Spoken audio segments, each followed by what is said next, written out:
different techniques. So I hope you guys know that this isn't like one set technique, but I've learned a bunch of different techniques on balayage and ombre and then kind of like mix them together.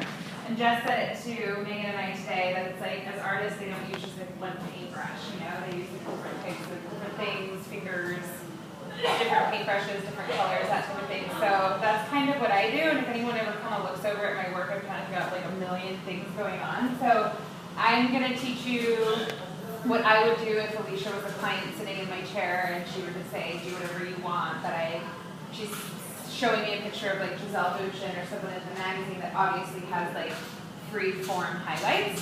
So that's what I would do for her. Obviously she's colored, so using bleach. I pretty much always use bleach instead of highlights or colors for any balayage and ombre techniques, so that's just me. I'm going to be using 20 volume on the bottom of her hair and 30 on the sides and the top so they can process at the same time.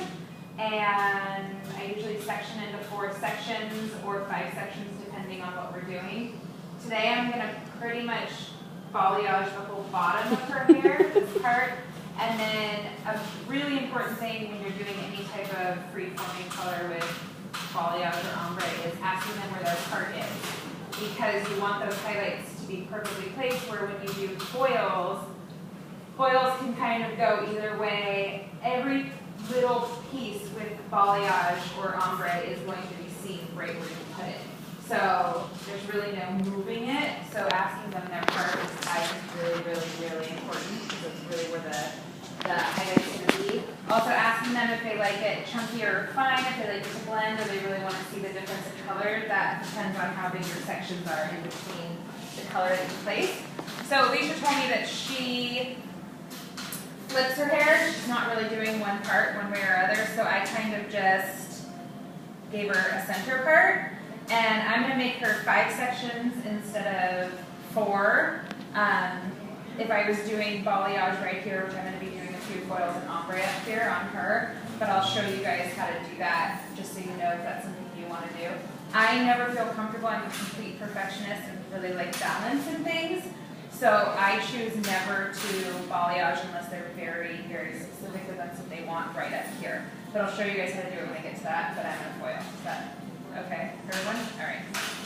So I would start off taking a mohawk section for her. What developer are you using? So on the bottom I'm using 20, and I'm going to start at the bottom, but I'm going to section it first. So I'm going to start off using 20 and then 30 on the top and the sides.